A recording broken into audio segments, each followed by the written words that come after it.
ભાઈઓ બહેનો એકદમ શાંતિથી બેસી જાઓ. સાંભળવાનું છે.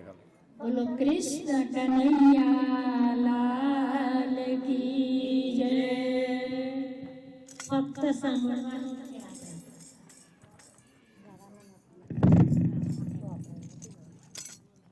બોલો શ્રી કૃષ્ણ કનૈયા લાલ કી જય. કવિ કાગ સૌરાષ્ટ્રના એક કવિ થઈ ગયા. સાંજના સમયે ખેતરમાં એક દોડાવ જેવી ઊંચી જગ્યા હતી, ત્યાં બેઠા હતા. હવે આપણને એક સામાન્ય કલ્પના છે કે આકાશમાં નજર નાખીએ તો આપણને થાય કે આ ક્યાં સુધી હશે, આની શું લિમિટ હશે, આ એન્ડલેસ છે કે શું છે.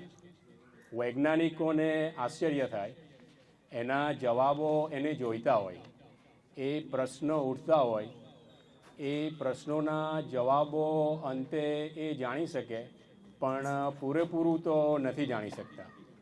હવે એ જે આશ્ચર્ય છે, એ જે કુતૂહલ છે, એ એમણે એની સાદી ગામડાની ભાષામાં રજૂ કર્યું. કેવી રીતના? શબ્દો સાંભળજો. એ આકાશને ઘડનારના ઘરને ઘડ્યા કોણે હશે? આકાશની માતા તણા કોઠા કહો કેવડા હશે.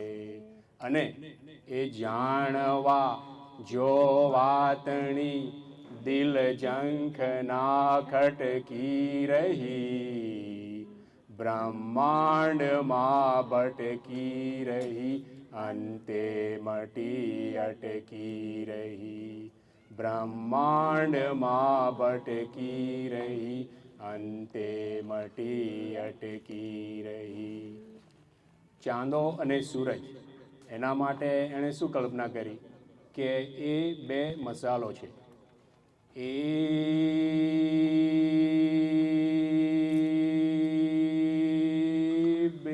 બે મસાલો બાળતો અને વળી વાળતો જોતો હશે.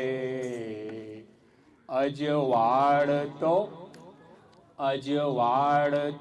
સંભાળતો ઊભો મસાલે ક્યાં હશે?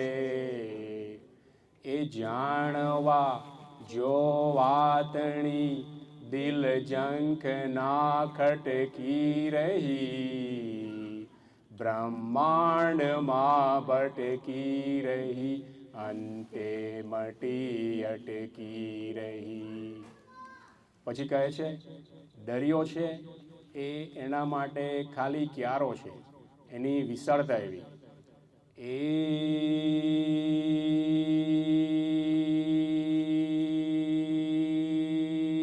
દરિયાતણો ક્યારો કર્યો, કૂવો કહો કેવડો હશે. એકાખ હાકણ હાર એ ખેડૂટ બેઠો ક્યાં હશે? એ જાણવા જો વાતણી દિલ ઝંખના ખટકી રહી, બ્રહ્માંડમાં ભટકી રહી, અંતે મટી અટકી રહી. કુંભાર માટલું બનાવે, પીંડો બનાવે. એ કહે છે કે આ પીંડો કર્યો છે ધરતીનો. એ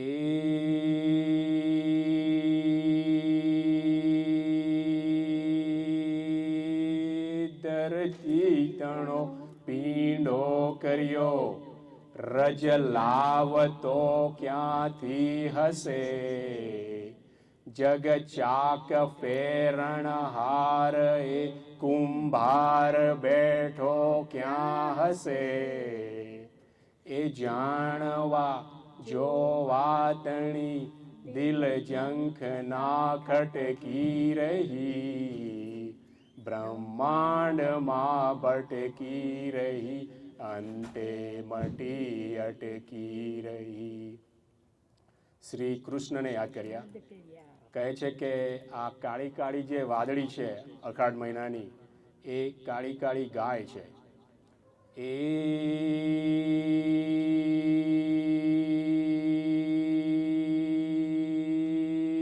કાળી કાળી વાદળીનો ગોવાળ શું કાળો હશે. અને વરસાદ કેવો? બિન આંચળે, આંચળ વિના આકાશને દોહનાર બેઠો ક્યાં હશે.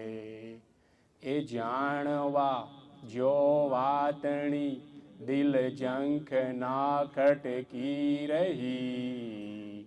બ્રહ્માંડમાં ભટકી રહી, અંતે મટી અટકી રહી. બ્રહ્માંડમાં ભટકી રહી, અંતે મટી અટકી રહી. બોલો શ્રી કૃષ્ણ કનૈયા લાલ કી જય. ભાઈ એમને માઇક પાસ